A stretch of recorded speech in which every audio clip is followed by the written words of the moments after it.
सेजई पलटे अंग। नाम को पर्श से, पर्श का मतलब क्या है?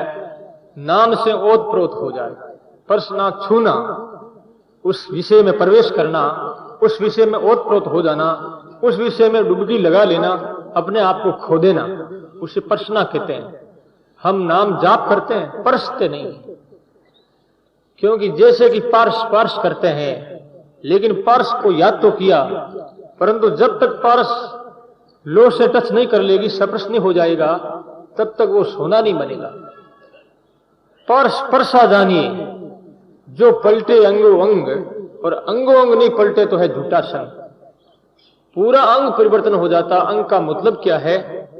लो का कोई भी ऐसा अंग, कोई भी ऐसा भाग, कोई भी ऐसा हिस्सा लो नहीं रहता है, पूरा का पूरा सोना बन जाता है। ऐसे ही नाम जाप करने से पूरा आदमी परिवर्तन हो सकता है। इस विषय में महात्मा लोग उदाहरण दिया करते हैं। एक संत साहित्य में एक उदाहरण आया है। एक बार की बात, नारद जी महाराज ने भगवान के, मां विष्णु भगवान के वहां गए और जाकर के नमस्कार प्रणाम कर भगवान से पूछा कि संतों के दर्शन करने से क्या लाभ है, नाम जाप करने से क्या लाभ है, क्या परिवर्तन हो सकता है? भगवान का, नारद जी महाराज इस बात का उत्तर भविष्य में दूंगा, क्योंकि भगवान प्रैक्टिकल रूप से दिलवाना चाहते हैं। तो भगवान बोले, नारद जी, मारवाड़ में जंगल में 2 बबूल के पेड़ है, उस पेड़ के ऊपर 2 कौवे रहते हैं, वहां जाकर के आप दर्शन दो। नारद जी महाराज मारवाड़ प्रांत में आए, बबूल के ऊपर 2 कौवे बैठे हुए थे। नारद जी महाराज ने दृष्टिपात किया, आंख की किरण फेंकी, फेंकते ही दोनों कौवे मर गए। नारद जी ने विचार किया, ये क्या, ये कोई मेरे प्रश्न का उत्तर है क्या? मेरे देखते ये कौवे मर गए, इसका मतलब यह है कि मैंने जो भगवान से पूछा था संत के दर्शन का परिणाम, संत के दर्शन का फल क्या, तो इसका मतलब मैं संत नहीं हूं, तभी तो ये कौवे मरे। नारद जी के मन में बड़ी गिलानी हुई और दौड़ते हुए भगवान के पास गए कि महाराज ये क्या उत्तर है? भगवान बोले कि एक बार तुम मेरी बात सुनो और जाओ, आप मानसरोवर में 2 राजहंस रहते हैं, वहां जाइए। नारद जी महाराज भगवान की आज्ञा स्वीकार करके वहां से पधारे हैं और दोनों हंसों को देखा, देखती दोनों हंस मर गए। नारद जी ने कहा, ये क्या, मैं पापी अपराधी हूं, इस वास्ते ये दोनों मर गए। फिर नारद जी दौड़ करके भगवान के पास में आया कि महाराज ये कोई उत्तर है क्या आपका? भगवान बोले, बिल्कुल उत्तर है, आप चिंता न करें, एक बार आप मेरी बात मान लें। एक ब्राह्मण के घर 2 जुड़वे पुत्र हुए हैं, उनको आप जाकर के दर्शन दो। तीसरी बार नारद जी महाराज ब्राह्मण के घर गए हैं तो बच्चे दौड़ करके नारद जी महाराज के चरणों में गिरे हैं। उतने में दिमाग आ गया और वो बच्चे कहने लगे कि गुरुदेव, हम पहले कौवे थे, आपके दर्शन साक्षात्कार से हम हंस बने, दूसरी बार आपने कृपा करके दर्शन दिया तो हंस से हम लोग ब्राह्मण बन गए हैं, और अब तीसरी बार आप आए हैं तो अब हम भगवत धाम जा रहे हैं। ये संत के दर्शन का फल। दरस परस मंजन अरूपाना,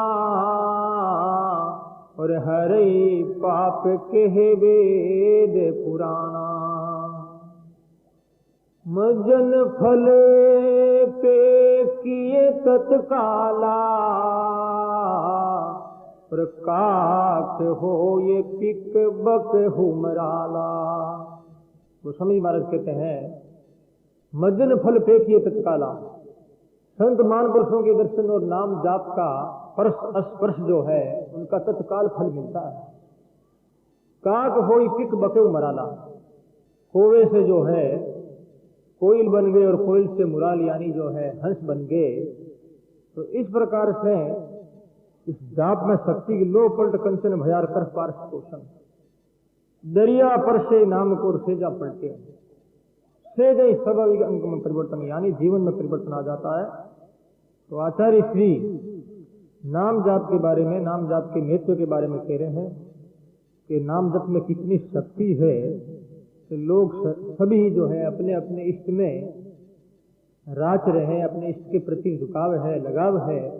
लेकिन कलयुग के अंदर सिर्फ राम नाम शब्द जो है इनमें लगाव हो जाए तो दूसरे जितने जो साधन करते हैं उन साधनों की अपेक्षा भी नाम जप में इतना प्रभाव है कि नाम जप का परिणाम उससे ज्यादा कई गुना ज्यादा मिलता है, क्योंकि कलयुग में नाम की महिमा ज्यादा है।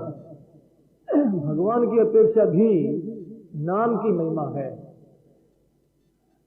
इस वास्ते गोस्वामी जी ने कहा है, राम एक तापस तिये तारी, और नाम कोटि खल कुमति सुधारी।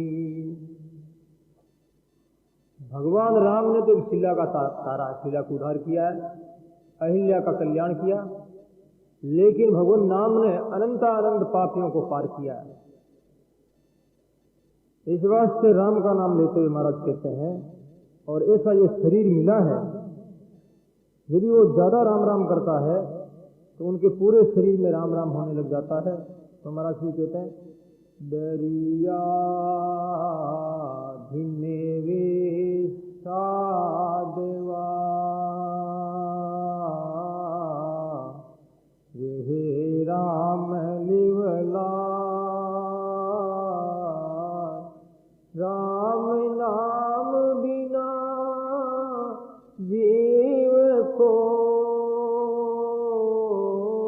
राम नाम बिना जीव को, काल निरंतर खाए, काल निरंतर खाए। बोलो राम।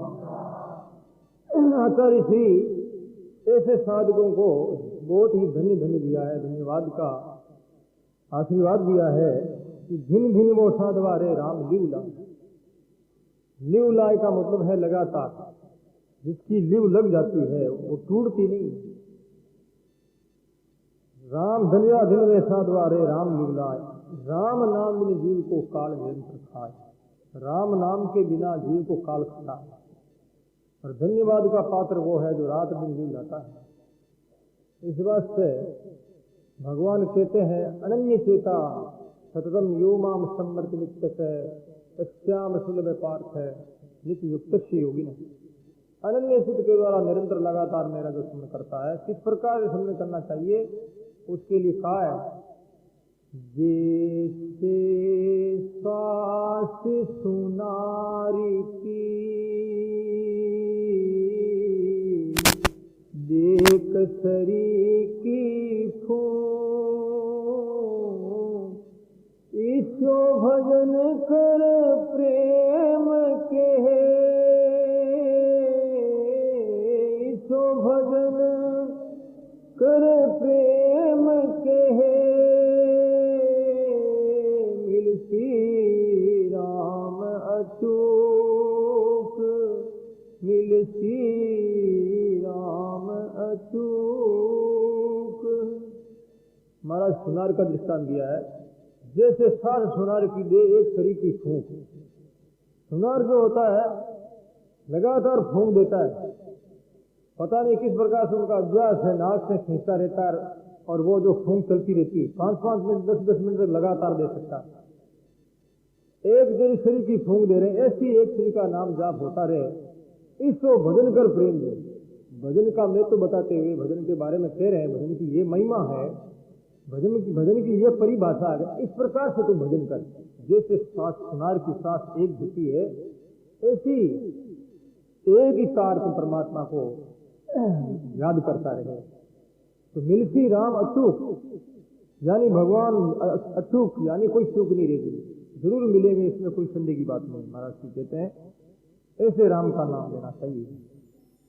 आगे बात कह रहे हैं शरीर के बारे में, कि नाम जाप की तो इतनी महिमा है, और शरीर है बहुत काम का। और कब काम का है? जब हम जाप करते हैं और शरीर का सही सदुपयोग करते हैं, तब तो शरीर बहुत काम का है।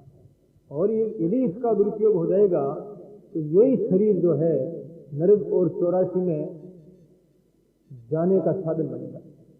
इस वास्ते महाराज कहते हैं, दरिया काया कारवी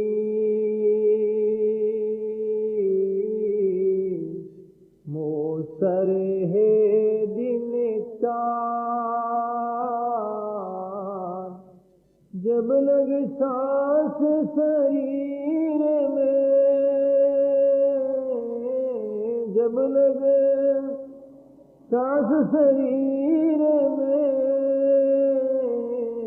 तब लगे राम संभाल, तब लगे राम संभाल। महाराज जी कह रहे हैं, दरिया काया कारवीर मोसर है जिनका। इस शरीर बहुत ही काम का है। कारवीर मतलब इस शरीर के द्वारा परमात्मा की प्राप्ति है। गोस्वामी जी महाराज ने कहा है, नरतन सम नहीं कबु निहूं देही, और जीवत रातर जासत जेही, जीवत रातर जासत जेही। ऐसा यह शरीर मिला है। मनुष्य शरीर के मुकाबले किसी का भाई शरीर इतना उपयोगी सिद्ध नहीं हो सकता जितना कि मनुष्य शरीर की महत्ता है। इसका उपयोग क्या है? परमात्मा की प्राप्ति, उपयोग परमेश्वर की प्राप्ति होती है। इस वास्ते गोस्वामी जी ने शरीर को एक स्वर्ग की निशानी माना, वैकुंठ की निशानी नहीं है। स्वर्ग नरग अपवर्ग निशेनी, और ज्ञान विराग भक्ति शुभ देनी। स्वर्ग की और नरक की और मोक्ष प्राप्ति की ये निशानी पेड़ियों से आदमी चढ़ता है। इस प्रकार शरीर के माध्यम से हम परमात्मा की प्राप्ति कर सकते हैं। इस शरीर के महिमा की हमारा शरीर ने, और अवसर 4 दिन का, ये ज्यादा नहीं, 4 दिनों की चांदनी और बहुत अंधेरी रात। इस वास्ते महात्मा कहते हैं कि अब तो शेष सुंदर अवसर आया हुआ है और इस अवसर का सदुपयोग कर ले, ऐसा मौका बार बार नहीं मिलेगा। 4 दिन की चांदनी के मौसम है, दिन 4 दिन 4 ही है। कैसे? बाल्यावस्था, किशोरावस्था, जवान अवस्था और बूढ़ापा, ये अवस्था 4 ही तो है। ये 4 अवस्था 4 दिन की, और ये 4 दिन की शोभा है। आज जो हम लोग जिनको महत्व दे करके परिवार को, धन को, पद को, संपत्ति को, ऐश्वर्य को, अपनी प्रतिष्ठा को, इनको महत्व दे करके इनके अंदर फंसे हुए हैं। लेकिन महाराज श्री कहते ये 4 दिन का मामला है भाई, इनमें मत फंसो। वास्तव में तुम्हारा सही जो हितैषी है परमात्मा, उस परमात्मा का नाम स्मरण करके अपना स्वार्थ सिद्ध कर लो। इस वास्ते महाराज कहते हैं ये संसार कैसा है? मात पिता सुत बांधवाए मारिएली, मात पिता बांधवा मारिएली, और दुहेली नारेली, और दुहेली नार। एक तो हिल मिले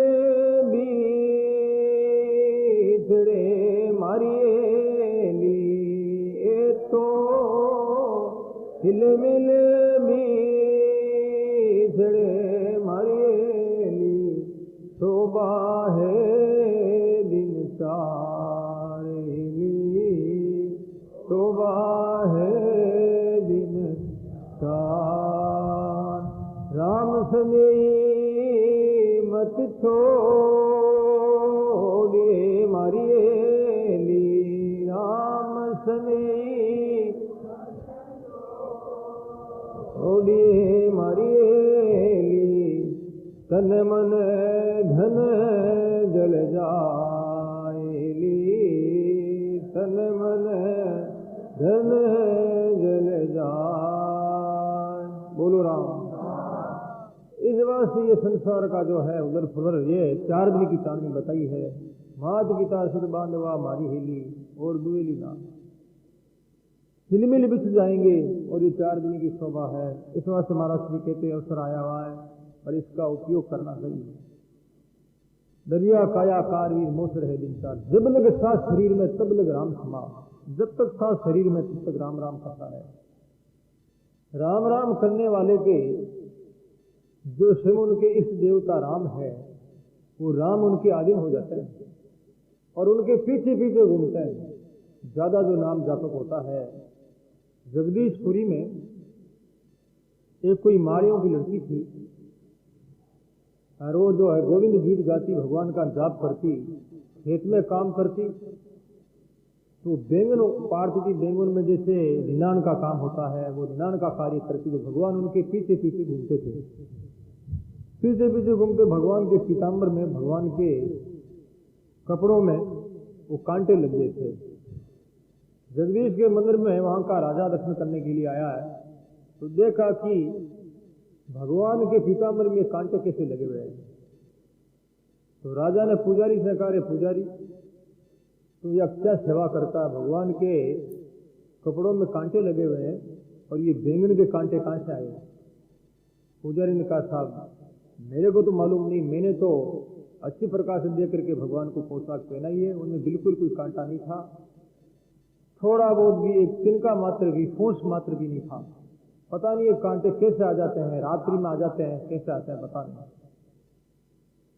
राजा ने ध्यान करवाया और मंदिर के चारों ओर फेरे लगवाए गए, लेकिन फिर भी जो है रात्रि में कांटे आ जाते थे। सवेरे देखते तो वो कांटे पाए जाते। आखिर में राजा दुखी हो गया और रोने लगा कि हे प्रभु, ये क्या है लीला है आपकी, जो आपके कपड़ों में कांटे आ जाते हैं, नए नए कपड़े चेंज करते हैं और कपड़े में कांटे कैसे लग जाते हैं। तो भगवान ने रात्रि के समय में राजा को दर्शन दिया है कि राजन, जो मेरी भक्त है वो इस माली की लड़की, वो राम राम करती है, गोविंद गीत गाती रहती है और खेत में वो निनान करती है, तो मैं उनके पीछे पीछे घूमता हूँ, जिससे क्या कि मेरे कपड़े में ये बैंगन के कांटे लग जाते हैं। विचार करिए आप, भक्तों के भगवान आधीन है। अनुवर्जाम्यम नित्यम प्रीतम धीरेणु भी, भगवान कहते मैं पीछे पीछे घूमता हूँ, जिससे कि मेरे भक्त के चरण की धूली मेरे सिर पर पड़ जाए और मैं पवित्र हो जाऊं। और मैं पवित्र हो जाऊं तो मेरे जो कोटि कोटि, एक रूम में कोटि कोटि ब्रह्मांड है, वो सारे पवित्र हो जाएंगे। भगवान उनके पीछे घूमते हैं। इस वास्ते कलयुग में नाम जप की बड़ी भारी महिमा है। खूब जाप चलते फिरते उड़ते बैठते खाते पीते हरदम राम राम करते रहो। आप कुछ भी नहीं जानते हो, पढ़ाई लिखाई आपने नहीं की है, कोई कला भी आप नहीं जानते हो, हर प्रकार से आप संसार के कार्य में अनभिज्ञ हैं।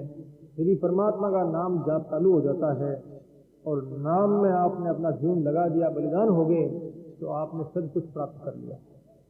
इस बार संसार में सब कुछ प्राप्त कर लिया, सते किम कुछ नहीं किया और भगवान की प्राप्ति होगी तो सब कुछ हो गया, कोई बाकी नहीं रहा। इस बार से महाराज कहते हैं जब लगे सांस शरीर में, कितनी सुंदर बात की, शरीर में सांस है तब तक राम राम करते रहो। ऐसा नहीं घड़ी दो घड़ी कर लिया उसके बाद में उठ के चले गए, फिर संसारी गप्पा मारते रहे, गप्पा में कई घंटे बिता दिए तो नाम विस्मृत हो गया। फिर नाम का जो तांता था लगा था वो धारा टूट गई। धारा टूटनी नहीं चाहिए। तो आप समाज से मिलते हो, दरिया मिलता से मिले भीतर आत्मज्ञान, मिलने वाले से मिलते रहो, काम धंधा होता रहेगा भगवान का समझ करके, लेकिन साथ ही साथ में भगवान का चिंतन चलता रहे। जैसे कि गोपियों की चेतन समाधियां, चेतन समाधि में गोपियां रहती थी, काम करती हुई परमात्मा का ध्यान में वो मस्तियां आनंद लेती थी। चेतन समाधि का मतलब है चलते फिरते उड़ते बैठते हरदम परमात्मा के स्वरूप जो मन रहता है, परमात्मा के नाम में मन रहता है, उसे चेतन समाधि कहते हैं। और जड़ समाधि वो है जो बैठ करके ध्यान किया जाता है, 2-2 4-4 घंटा, 8-8 10-10 घंटा, 2-2 3-3 दिन एक आसन पर लगातार ध्यान करते, उसे जड़ समाधि कहते हैं। लेकिन जड़ समाधि की अपेक्षा भी ये समाधि, चेतन समाधि जो है, उस चेतन समाधि को श्रेष्ठ माना गया धर्मशास्त्रों में। इस वास्ते काम करते हुए भगवान को याद करो। तो महाराज कहते हैं जब लगे साथ शरीर में, संत कहते हैं राम गुण गाय ले रे, जब लगे सुखी रे शरीर, हरि रा गुण गाय ले रे, साजा थका शरीर पीछे याद ने आवसी मारी पिंजर जाबे पीर पीछे याद में आवसी पिंजर जाबे पीर हरिरा गुण गाय ले जब लगे सुखी शरीर हरि का गुण गाय ले रही जब लगे सुखी शरीर। यहाँ पर कई माताएं बूढ़ी और कई भाई लोग भी बूढ़े बैठे हैं। वृद्ध अवस्था में ज्यादा बैठक नहीं होती, ध्यान करने बैठते हैं तो मन भी जो इधर उधर जाएगा, क्योंकि जवानी में मन को बहुत फ्री कर दिया था, बाल्यावस्था मन को बहुत छोड़ दी गई थी। वो जो अभ्यास है बुढ़ापा में तकलीफ दे रहा। पहले से यदि कंट्रोल होता तो आज मन परमात्मा में लीन रहता, परमात्मा के स्वरूप में मस्तियां लेता, आनंद लेता। लेकिन आज हमारी ये दिक्कत क्यों आ गई है हमारे पास? इस बात से दिक्कत आ गई है, गुरु का जो अभ्यास गलत था।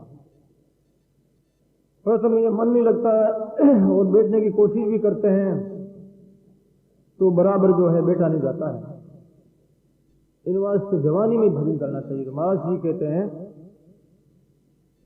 अब जो राम राम रटन करता है, भगवान का स्मरण करता, स्मरण करने के लिए व्यक्ति को आसन लगा करके उसके बाद में उसके मन के ऊपर क्या प्रभाव पड़ता है, मन क्या चाहता है, मन किसका स्मरण करता है, मन के द्वारा भी नाम स्मरण होना चाहिए। रचना के द्वारा तो होता ही है। तो इस बात से महाराज यहां पर बता रहे हैं राम नाम रसना रटे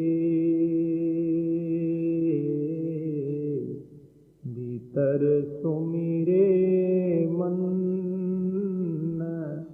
दरिया गति साधु की दरिया गति साधु की पाया नाम रतन पाया नाम रतन। महाराज कहते हैं राम राम रसना रटे भीतर सुमरे मन। रचना के द्वारा राम राम करता रहे और भीतर में मन ही मन में राम राम होता रहे। नहीं तो क्या ऊपर से तो अपन राम राम करते हैं लेकिन भीतर में राम राम नहीं होता है। भीतर में संसार का स्मरण, संसार का चिंतन हो रहा। कोई विशेष अनुकूल परिस्थितियों के लिए किन्हीं जो है अच्छी अनुकूल स्थितियों के लिए मन बार बार चिंतन करता रहता है। तो महाराज श्री कहते हैं कि मन से भी नाम जाप होना चाहिए। दरिया ये गति साध की, ये गति वास्तव में संत की गति है। यानी संत का पोजीशन बताया है, स्वरूप बताया है। ऐसे संत होते हैं जो पाया नाम रतन, भीतर से मन ही मन में राम राम अजपा जाप जिसे कहते हैं वो चालू हो जाता है। उसके बाद में उसमें मन लगाना पड़ता है। आमेर में एक बार की बात है, कोई बैरागी संत दादू जी महाराज के पास गए और उन्होंने कहा महाराज मैं रोजाना 1 लाख नाम जप करता हूँ, राम राम करता हूँ। 1 लाख संख्या गिनता है वो। 1 लाख जाप करता हूँ और आप तो होठों से रचना से करते भी दिखाई नहीं दे रहे हैं, फिर भी आपका नाम दुनिया में ऐसा जो है प्रकाशित क्यों हो रहा है? इतना नाम क्यों हो रहा है? मेरा तो नहीं हो रहा है। तो दादू जी ने कहा भाई वो तो भगवान जाने, मैं तो ये नहीं कहता हूँ मेरा दुनिया में नाम हो। मत ही कोई नाम करता, नाम उनका होता है जो नाम का प्रेमी है, जो नाम के अंदर अपने आप का बलिदान, अपने आप को समर्पित कर देता है, अपने आप को मिटाता है ना, उनका ही तो नाम होता है। इसलिए संत कहते हैं मिटा दे अपनी हस्ती को अगर कुछ करतबा चाहे, दाना खाक में मिलकर गुले गुलजार होता है, गुले गुलजार होता है। मिटा दे अपनी हस्ती को अगर कुछ कर्तव्य आता है, अपने आप को समर्पित कर दे राम नाम के अंदर। दाना खाक में मिलता है, गुली गुलजार होता है। दाना जब खाक में मिल जाता है, दाना पृथ्वी में पड़ जाता है, अपना अस्तित्व खत्म कर देता है। जब उसका अस्तित्व नष्ट हो जाता है, उसके बाद में सुंदर जो है पौधा उगता है और हरियाला सस्य श्यामला होकर के जिस प्रकार से लहरों से वो लहराता रहता है हवा से, ऐसे ही लोगों के मन को भी लहराने लग जाता है। क्योंकि स्वयं जो आनंद स्वरूप होता है वो दूसरों को आनंद दे सकता है। स्वयं जो दुखी होता है वो दूसरों को सुखी कैसे कर सकता है। परंतु उन्होंने अपनी हस्ती मिटाई थी, अपने आप का अस्तित्व समाप्त किया था। आज हम लोग बूढ़े हो गए हैं तो भी अपना अस्तित्व नहीं मिटा सकते। फिर भी जो मन में एम है कि मैं कोई एक आदमी हूं, सेठ हूं या मैं अमुक हूं, यानी कहने का मतलब यह है हस्ती को मिटाना कोई मामूली बात नहीं। उसे कहते जिंदा ही मरना, जीवता ही जो मर जाता है। यहां तक कि लोग बूढ़े होकर के जर्जर अवस्था, जीर्ण अवस्था को प्राप्त हो जाते हैं, फिर भी अहंकार को त्याग नहीं करते। जिस समय में यमदूत लेने के लिए आते हैं, उस समय में ये मन कहता है जीव से कि रे जीव, ये जो जीर्ण शीर्ण शरीर जो ये ढूंढा तो हो गया है, कोई बात नहीं, तुमने इस घर को मिटा दिया है, इस घर को तुमने बुलडोजर फेर दिया, नष्ट कर दिया है, पर थोड़ा बहुत भी घर थोड़ा सा खूना वगैरह बचे हैं, थोड़ा सा तो मुझे आराम करने दे, जीने दे, इसमें रहने दे। ये मन कहता है किनको? अपनी हस्ती को कौन मिटाता, अपने घर को कौन मिटाता है? अपनी वासना जो है वही अपना घर है। भजन ध्यान करके, सत्संग करके ये शरीर पुणे दोबारा नहीं मिलेगा, यही तो मिटाना है। कोई जिंदा ही मर जाता हो तो फिर जो ये मन कहता है कि तुमने मेरे घर को उजाड़ दिया, मैंने बस्तियां बसाई थी, नगर बसाए थे, गांव बसाए थे, लेकिन हे जीव, हे आत्मा, तुमने हमारी बस्तियों को उजाड़ दिया। वो कहता है मन मरते समय में, क्योंकि जाना नहीं चाहता, प्राण छूटता नहीं। वो कहता है मैंने बसाई बस्तियां तुमने उजाड़ दी, मैंने बसाई बस्तियां तुमने उजाड़ दी, कुछ पल खराब गाहों में गुजार ले, कुछ पल खराब गाहों में गुजार ले, मैंने बसाई बस्तियां तुमने उजाड़ दी, मैंने बसाई बस्तियां तुमने उजाड़ दी, कुछ पल खराब गाहों में गुजार ले। मन फिर भी जो है शरीर को छोड़ना नहीं चाहता है। जीर्ण अवस्था आ गई है, मरणासन हो गए, फिर भी कहता मैं जीऊं तो ठीक, मरूं नहीं तो अच्छा। मैंने बसाई बस्तियां तुमने उजाड़ दी, नगर बसाया, गांव बसाया। कौन सा नगर? ये शरीर। क्योंकि बार बार जब आदमी मरता है तो उसका मन वासना में रहता है, संसार में रहता है। तो मरते समय में मन वासना में रहेगा तो फिर क्या होगा? संसार ही तो मिलेगा, और क्या मिलेगा? 84 मिलेगा।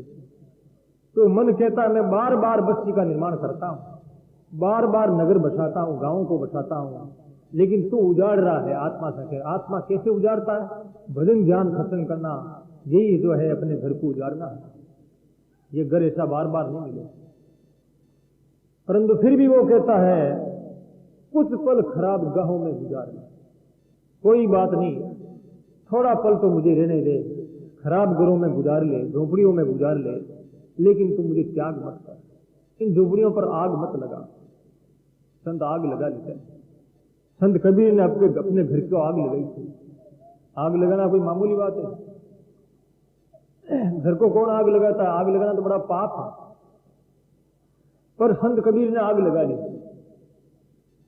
घर को जला दिया, घर को जला दिया। और संत कबीर जो है सदर आम जो है सदर बाजार में हाथ में जो मुसाल लिया हुआ मुसाल जल रही थी, और संत कबीर कहने लगे मैं मेरा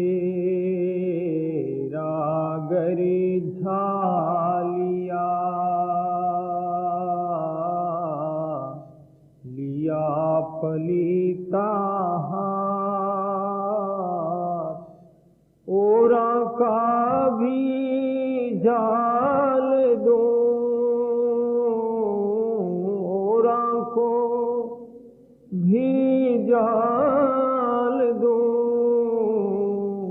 करे हमारा साथ करे हमारा साथ। संत कबीर ने कहा मैं मेरे घर जालिया लिया पली का हाथ, आग मेरे हाथ में, और भी कोई मेरे साथ आवे तो उनका भी मैं आग से घर जला दूंगा।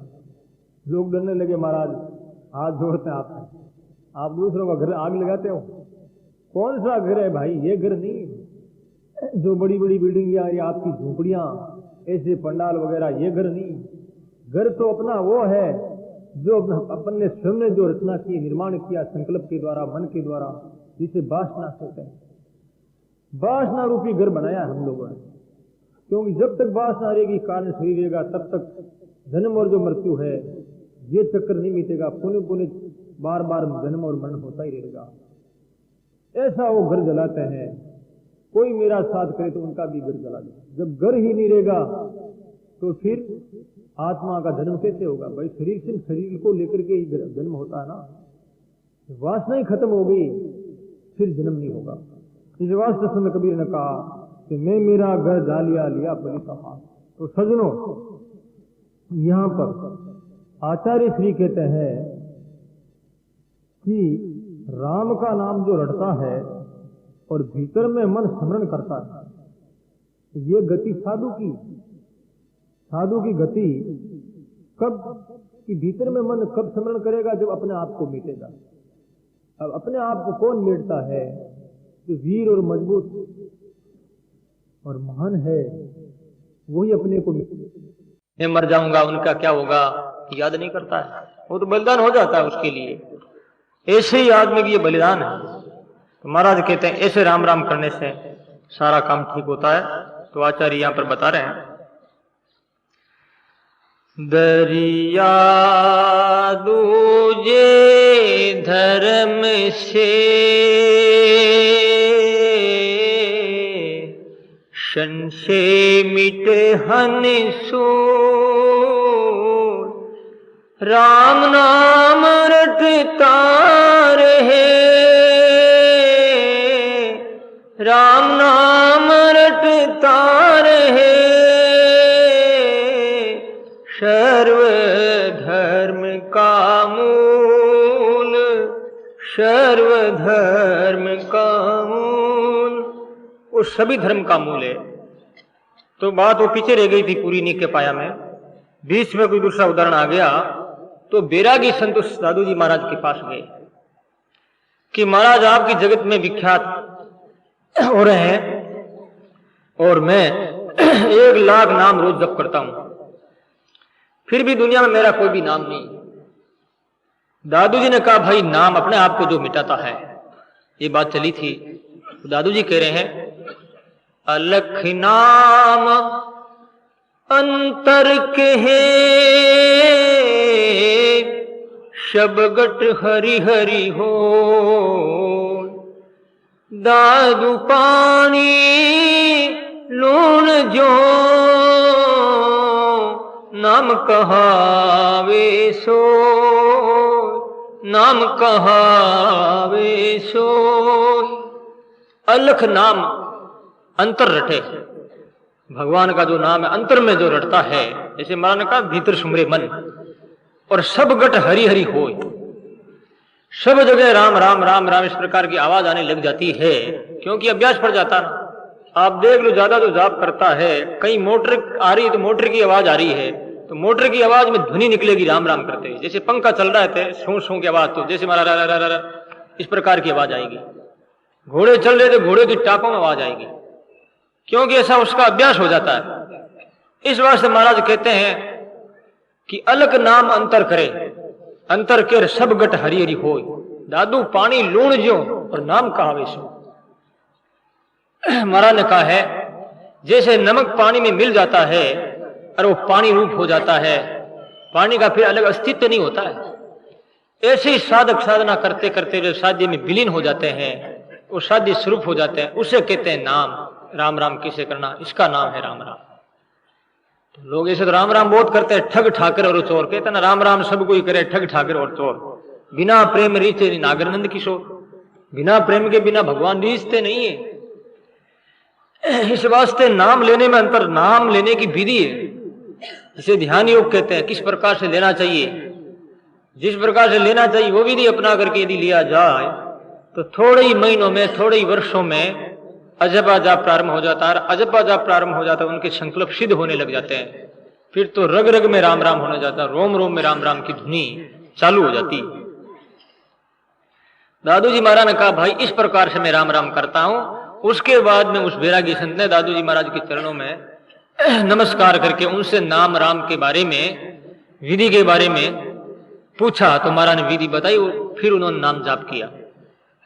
जाप राम राम राम, ऐसे राम राम कैसे भी किया जाए तो अच्छा है, लेकिन ध्यान के सहित किया जाए तो एक तो आप रोटी माताएं बनाती है, विधि विधान के सहित जो कितना पानी डालना चाहिए, नमक डालना चाहिए, उसके बाद रोटी बनाती, सब्जियां और भी दूसरी चीजें खाने के लिए साथ में, तो कितना आनंद आता है। और एक ज्वार बाजरा चावल ऐसे ही फाक ले, बिना उनको सिजोए, बिना रसोई बिना बनाई, ऐसे वो है गेहूं फाक लो आप, पेट तो भर जाएगा लेकिन आनंद नहीं आएगा। दुआगण पर प्रेम जी है राजा की रानी, राजा की तो रानी है पर वो दुआगण है, राजा से उनके प्रति प्रेम नहीं राजा का। ऐसे ही परमात्मा का प्रेम उस भक्त के प्रति नहीं है, लगाव नहीं है, भगवान की उनके प्रति आत्मीयता नहीं है। आत्मीयता कब होगी, जब विधि के से जाप करेंगे। तो महाराज श्री ने तो यहां तक कह दिया कि 100 वर्ष राम राम करता है और एक दिन राम राम करता बराबर है। सूरत ब्रह्म का ध्यान धरे, जाए ब्रह्म में पर, जन दरिया जा एक सा, जन दरिया जा एक सा, दिवस एक 100 वर्ष, दिवस एक 100 वर्ष। बोलो राम।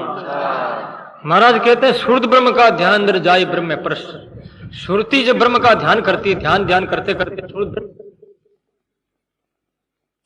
परस हो जाती, उस समय की बात कहते हैं है।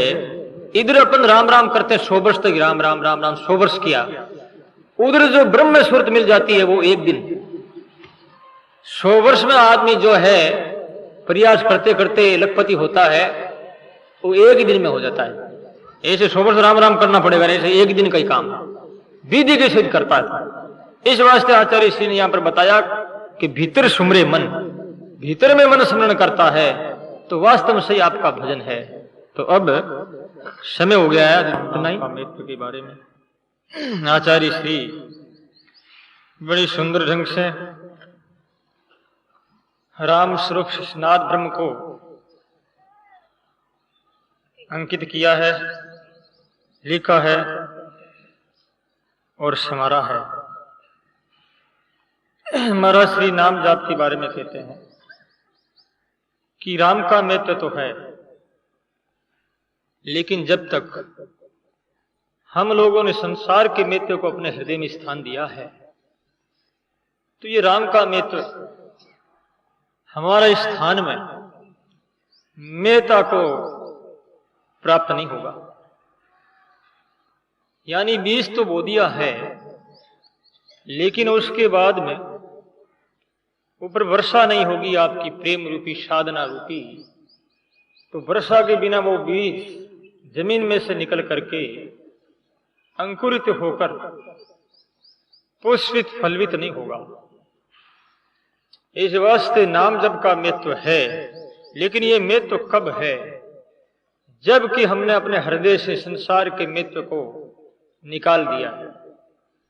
इस संसार के महत्व को समझ करके इसका त्याग कर देंगे उसके बाद में ये महत्व कारगर होगा। मेन कारण यही है, आप लोगों ने बड़े बड़े विद्वत, वरिष्ठ, श्रोत्रिय, ब्रह्मनिष्ठ, महामहोपाध्याय, डॉक्टरेट, बड़े बड़े संत और महान पुरुषों के प्रवचन सुनते आए हो। राम नाम की महिमा के बारे में भी आपने बहुत बहुत सुन रखा है, लेकिन हृदय में महिमा संसार की होने के कारण से ये राम शब्द जो है अपनी महिमा प्रकट नहीं कर रहा। संसार की महिमा का अपने मन से हमने जो आवरण बनाया है, मन के कुलसित आवरण के द्वारा भगवान नाम की महिमा को हमने ढक दिया है। इस वास्ते वो महिमा होते हुए भी, राम नाम का प्रभाव होते भी, महत्व होते भी, वो हमारे अंतकरण में प्रभाव के रूप में, प्रेम के रूप में, भक्ति के रूप में, करुणा और मैत्री के रूप में प्रकट नहीं हो रहा। इसका एक ही कारण है कि हमने राम की महिमा के बारे में केवल सुना है, जाना नहीं है, सोचा नहीं, समझा नहीं, विचार नहीं किया है। नहीं तो इतनी महिमा, इतना महत्व धर्म ग्रंथों में, शास्त्रों में जो वर्णित है और बहुत बहुत महत्व के बारे में बात समझाई गई है, तो ये महिमा प्रकट क्यों नहीं हो रही है हमारे सामने, हमारे जीवन के सामने? इसका प्रभाव मूर्त रूप होकर के जीवन में क्रियान्वित क्यों नहीं हो रहा है?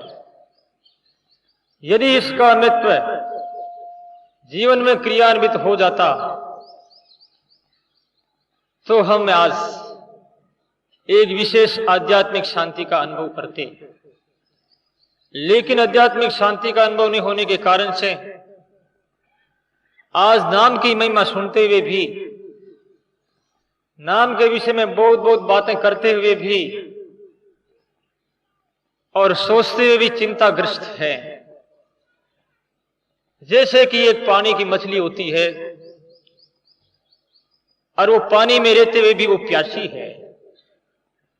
संत कबीर ने कहा है,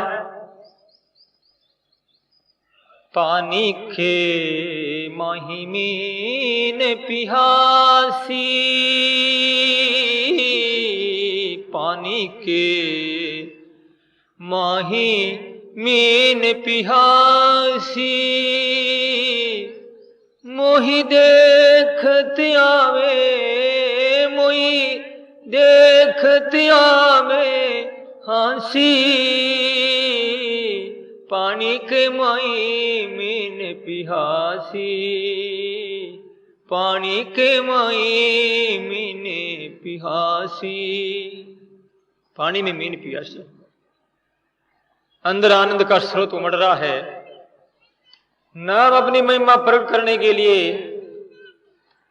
हमें विशेष जो उत्साह बना रहा है, मानो नाम की धारा जो है बाहर निकलने जा रही है, लेकिन रुकावट हो गई है।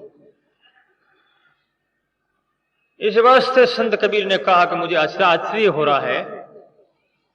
संत महात्मा कहते हैं, आनंद स्रोत बह रहा है, आनंद स्रोत बह रहा है,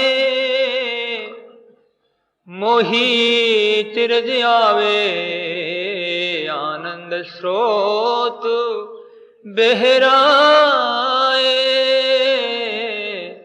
जल मेरे करके मछली को भी प्यास है, आनंद स्रोत बह रहा है, तू उदास है,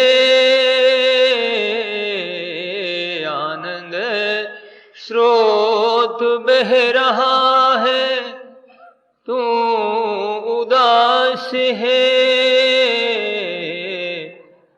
इचरज है जल मेरे कर मछली को प्यास है। महात्मा कहते हैं आनंद स्रोत बेरा है, अंतकरण में वो परमात्मा प्रकट है, होते हुए भी वो परमात्मा छिपा हुआ है। क्योंकि भगवद गीता में भगवान कहते हैं हृदय अर्जुन तिष्ठति भ्रामेश्वर भूतानि यंत्रारूढ़ानि माया। वो परमात्मा हृदय स्थान में प्रतिष्ठित है, विराजमान होते हुए भी आज व्यक्ति दुखी है। जैसे कि हमारी वैसी दशा हो रही है। एक किसान गरीब दीनहीन जो है, खेती करने वाला, कृषि कार्य करने वाला, जंगल में जाता है, एक मार्ग में उसे एक हीरा प्राप्त हुआ।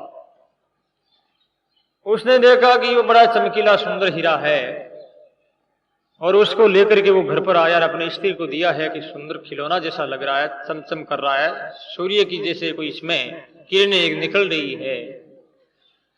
बच्चा देख करके मनोरंजन करेगा, ये खिलौना खेल खेलेगा, तू बच्चे को दे दे।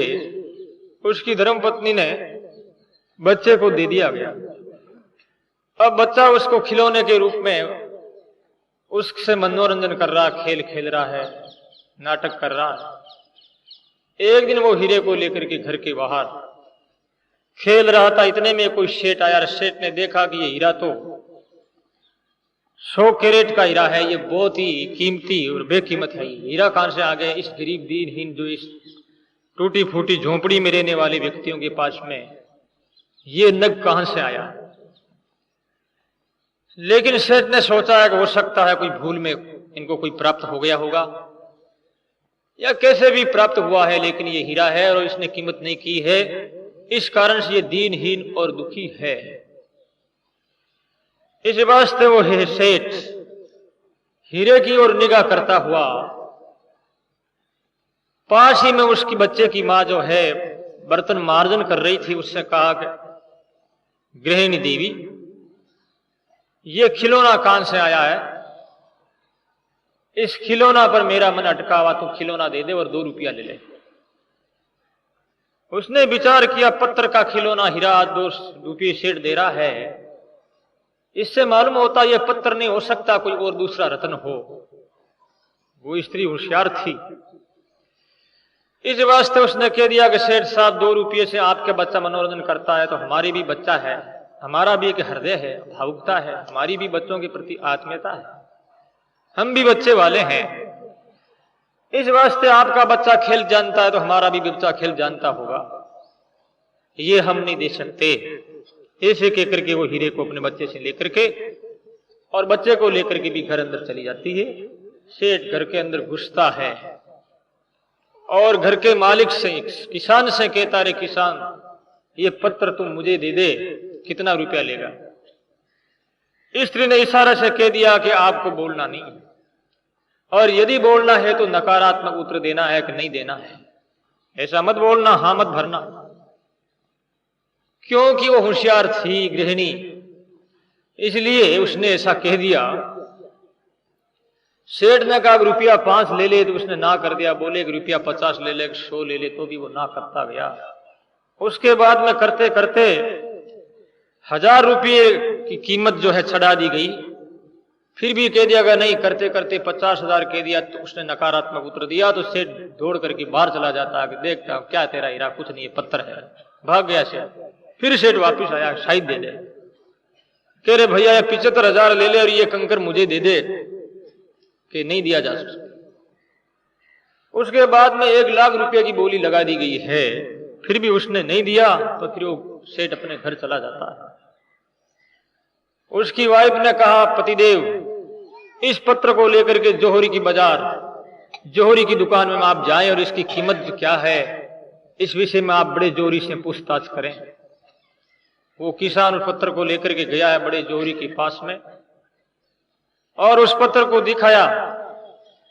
जौहरी ने अपने यंत्रों के द्वारा उसको देखा है, अच्छी प्रकार से निरीक्षण करके उसका जो महत्व के बारे में समझा। कहा भाई ये पत्र ऐसा है कि इस दुनिया की सारी संपत्ति इस पत्र के बदले दे दी जाए तो भी पत्र की कीमत और भी ज्यादा ऊंची है। इस वास्ते इसकी कीमत तो मैं कह ही नहीं सकता, बेकीमत करता। बात समझ में आ गई। आज से तू विश्व सेठ कहलाएगा, केवल गांव सेठ नहीं, नगर सेठ नहीं, विश्व का, दुनिया का सेठ तू होगा। आज ऐसी चीज तेरे पास में पड़ी, लेकिन पास में होते हुए भी वो एक गरीबी की दरिद्रता का सामना कर रहा था बेचारा। दरिद्रता की दलदल में फंसा हुआ था। क्यों फंसा हुआ था? कि हीरा प्राप्त होते हुए भी हीरे के महत्व के बारे में नहीं जान पाया। इस कारण से इस भौतिक दुखों का वो सामना करता था। लेकिन आज उसके बात में समझ में आ गई, जोहरी की मेहरबानी होगी, कृपा होगी, तो आज वो विश्व सेठ बन गया। ऐसे हमारे अंतकरण में वो राम की महत्ता, राम की महिमा होते हुए भी वो महिमा क्रियान्वित रूप नहीं हो रही है, प्रकट नहीं हो रही। इसका एक ही कारण है कि ऐसा कोई सदगुरु मिले जोहरी जैसा और बता दे कि ये हीरा है तेरे पास में। इस वास्ते आचार्य श्री ने कहा है, हीरे की पारख जोरी जाने, हीरे की पारख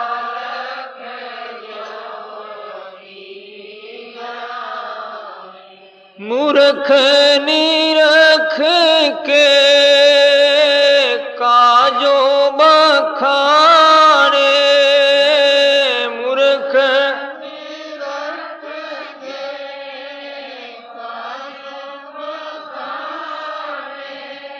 हीरा की पारख जोरी जाने। हीरे की परीक्षा जो है जोरी जानता है। ऐसे ही प्रभु के नाम में, उनके स्वरूप में, उनकी महिमा के बारे में यदि किंचित भी जो कुछ जानते हैं थोड़े बहुत, वो संत महापुरुष ही जान सकते हैं। इस वास्ते राम नाम की महिमा तो है, लेकिन महिमा को हम लोग प्रकट नहीं कर पाए। इस वास्ते ये महिमा हमारे जीवन में उपयोगी सिद्ध नहीं हो रही है। फलस्वरूप हम लोग निराश हो रहे हैं। इस धर्म के मामले में, आध्यात्मिक साधना के मामले में, इस परलोक के विषय में आज निराश हराश हो रहे हैं। इसका एक ही कारण है, महत्व को सुनते हुए महत्व को प्रकट करने नहीं चाह रहे हैं। और महत्व को प्रकट करने के लिए जीवन में कुछ बलिदान करना होता है, कुछ त्याग करना पड़ेगा, न्यौछावर होना पड़ेगा। ऐसे नहीं होता है। जिन किन्हीं ने उस तत्व को पाया है, परमात्मा का विशेष रूप से अन्वेषण खोज किया है, बहुत परिश्रम किया है, बलिदान हो गए हैं, ऐसे लोगों ने उस परमात्मा को पाया है। इस वास्ते संतों ने कहा है, अब कैसे होवे जीवन आए मारिए ली, अब कैसे होवे जीवन आए मारिए ली, लाग्या शब्द रारे घावेली, लाग्या शब्द रारे गा। अब कैसे होवे जीवन रे मारी हिरी, लाग्या शब्द का घा।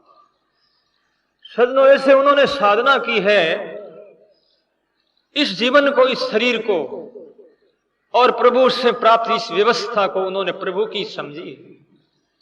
शरीर को प्रभु की धरोहर समझ करके प्रभु के लिए उन्होंने उपयोग किया है, तभी तो प्रभु को पाया है। आज हमने इस शरीर को अपना समझा है, धरोहर को, इस संसार को, इस धन को, व्यवस्था और परिवार को अपना समझा है।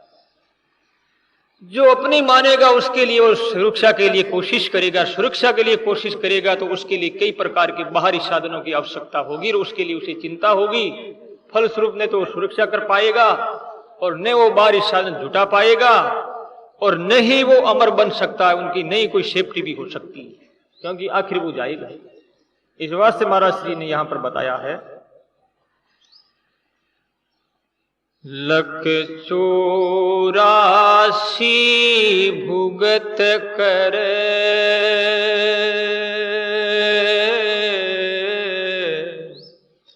मानुष दे पाई, राम नाम ध्याया नहीं, राम नाम ध्याया नहीं, तो 84 आई, तो 84 आई। बोलो राम। महाराज कहते हैं चेतो, राम की महिमा को प्रकट करो। ऐसा ये सतयोग साधन जो है परमात्मा के लिए करने के लिए साधन, ये सबसे साधन शरीर, ये शरीर नहीं मिलेगा। लग 84 भुगत कर मानुष दे पाई, राम नाम ध्याय नहीं तो फिर 84 आई। श्रीमद् भागवत में बताया है, दुर्लभो मानसो देहो देही नाम क्षण भंगुर तत्रापि दुर्लभम मन्ये वैकुंठ प्रिय दर्शनम।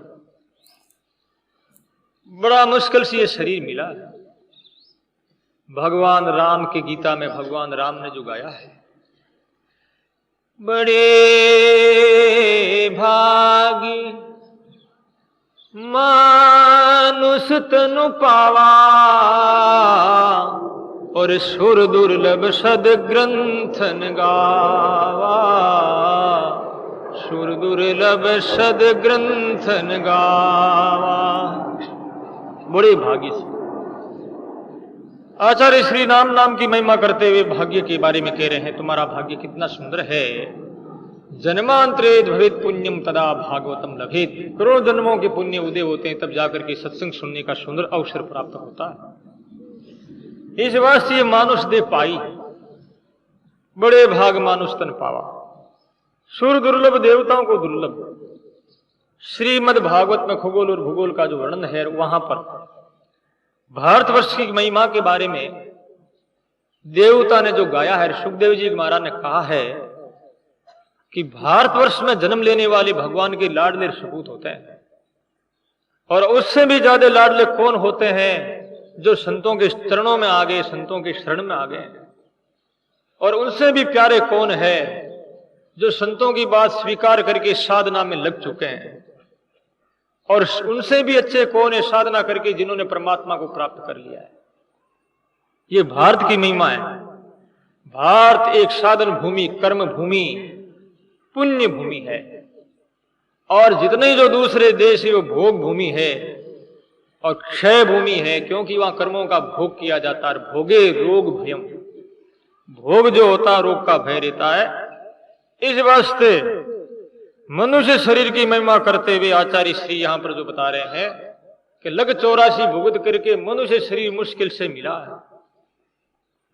इस वास्ते संत चरणदास जी महाराज ने कहा है, गुरु सुखदेव की कृपा को मानते हुए स्वीकार करते हुए, कौन सुखदेव जी? ये परमहंस, परम संगीता के प्रवक्ता सुखदेव जी महाराज के बारे में उन्होंने इंगित किया है कि ऐसे सदगुरु जो मुझे मिले हैं, अब दुर्लभ शरीर को प्राप्त करके गुरु के वचनों को मुझे जो है साकार करना।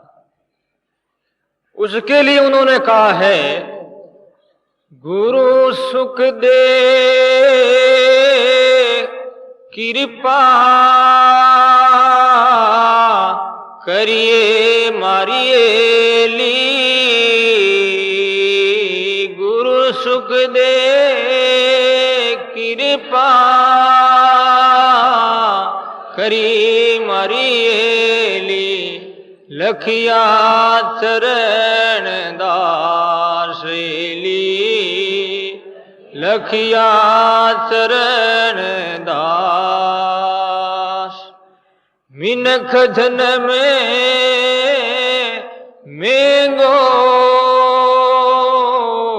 घणो मारिएली, मिनख जन में दुर्लभ गणो मारिएली, वेद भरे जनि साखेली, वेद भरे जनि सा।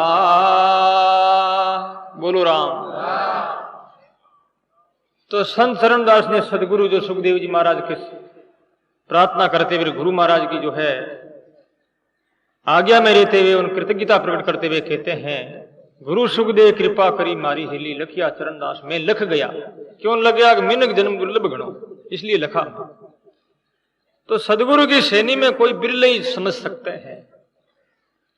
आचार्य श्री के प्यारे शिष्य ने कहा, सेनी में सतगुरु कही, मोकू गुप्ती बात, किसन दास रट बोकरो, किसन दास रटबो करो, राम नाम दिन रात, राम नाम दिन रात। बोलो राम। सेनी में सदगुरु कई मोकू गुप्ती बात, गुप्ती बात की, गोपनीय बात। हम लोग कहते हैं गोपनीय कैसे हुई? राम नाम तो प्रगट है, राम नाम दड़ी चौड़े पड़ी सब कोई ले उठा, भावे सो जीते सो ले जाए। यानी राम नाम के तो चौगान में पड़ा है, लेकिन चौगान में पड़े हुए भी वो गुप्त है। राम नाम गुप्त कैसे? हीरा था, जब तक किसान ने उसके महत्व को नहीं समझा तब तक वो हीरा गुप्त ही था। चाहे भले वो दिख रहा है, चाहे उसे खिलौना मान करके खेल खेल रहा है, घर के अंदर वो प्रगट है हीरा, तो भी गुप्त था। क्यों गुप्त था? कि दरिद्रता का सामना कर रहा था वो किसान, उस भूखमरी से वो ग्रसित था, हीरा का मैं तो नहीं समझने के कारण से। ऐसे राम नाम तो प्रगट है दुनिया के सामने, और सब कोई मेहता के बारे में बार बार कहा करते हैं कि राम की महिमा बहुत है, राम राम करते रहो। लेकिन फिर भी उनके जो अंदर का जो महत्व है, उनके प्रभाव का जो महत्व है, उनका उपयोग कैसे किया जा सकता है, इस विषय में ज्ञान नहीं होने के कारण से राम की महिमा होते भी महिमा के प्रभाव से, उनके उपयोग से हम लोग वंचित रह रहे हैं। इस वास्ते ये राम राम प्रकट होते हुए भी गुप्त है। भले ही प्रकट हो तो क्या हुआ? हमारी दरिद्रता मन की कहां गई? वासना और अशांति कहां गई? हीरा होने पर भी दरिद्रता नहीं गई। कब गई? कि जबकि हीरा के महत्व को जान करके और उसका उपयोग किया, कीमत आंक करके उनके बदले अरबों अरबों की संपत्ति जो है संग्रह कर लिया, उसके बाद में हीरा का उपयोग हुआ। ऐसे ही भाई महिमा तो सब कोई कहते हैं, प्रकट भी कर रहे हैं, कह रहे हैं, करने पर भी उस महिमा का सदुपयोग जीवन में क्रियान्वित नहीं हो रहा। इसलिए हमारे लिए तो वो गुप्ती। सही भले राम राम करते रहो, लेकिन गुप्त जो राम राम है, राम राम करने का जो तरीका है, इस वास्ते पार्वती को जो गुप्त राम नाम की महिमा के बारे में भगवान शिव ने जो कहा है, राम रामेति रामेति रमे रामे मनोरमे शेषर नाम तत्तुल्यम राम नाम वरानने। पार्वती ने बार बार कहा कि वो अमर कथा क्या है। भगवान शिव ने अमर कथा के बारे में पार्वती को नहीं सुना करके मना करते रहे कि अमर कथा पार्वती योग्य पात्रों को दी जाती। पार्वती ने हट कर लिया कि प्रभु ऐसा नहीं होना चाहिए, वो अमर कथा तो आप मुझे सुना दीजिए। यद्यपि पार्वती राम नाम के बारे में जानती थी, उनके महत्व के बारे में भी जानती थी, कई संतों से सुन रखा था। आप लोग सभी सुनते हो कि राम राम करना चाहिए, आप सभी जानते हो, जानते हुए भी नहीं जानते हो। ये जानाती से ने जानाती, ने जानाती से जानाती। भगवती श्रुति कहती है को जानता है तो भी नहीं जानता, ये पश्यति न से पश्यति, यानी दिखने पर भी नहीं दिख रहा है और नहीं दिखने पर भी दिख रहा है। मामला बड़ा उल्टा है। इस वास्ते प्रकट होने पर भी गुप्त है और गुप्त होने पर भी हम प्रकट कर सकते हैं। इस वास्ते पार्वती जानते हुए भी शिव भगवान से बोली, शायद वो कौन सा ऐसा राम राम है, नहीं ऐसी कौन सी अमर कथा है। पार्वती को यह पता नहीं कि राम राम के बारे में कह रहे हैं। भगवान शिव ने राम की महिमा गाई, राम रामेति राम इति इति राम, ये राम ही सब कुछ है। शेष नाम, शेष नाम जो शेष विष्णु नाम है, गोपाल शेष नाम है, बहुत से शेष नाम है,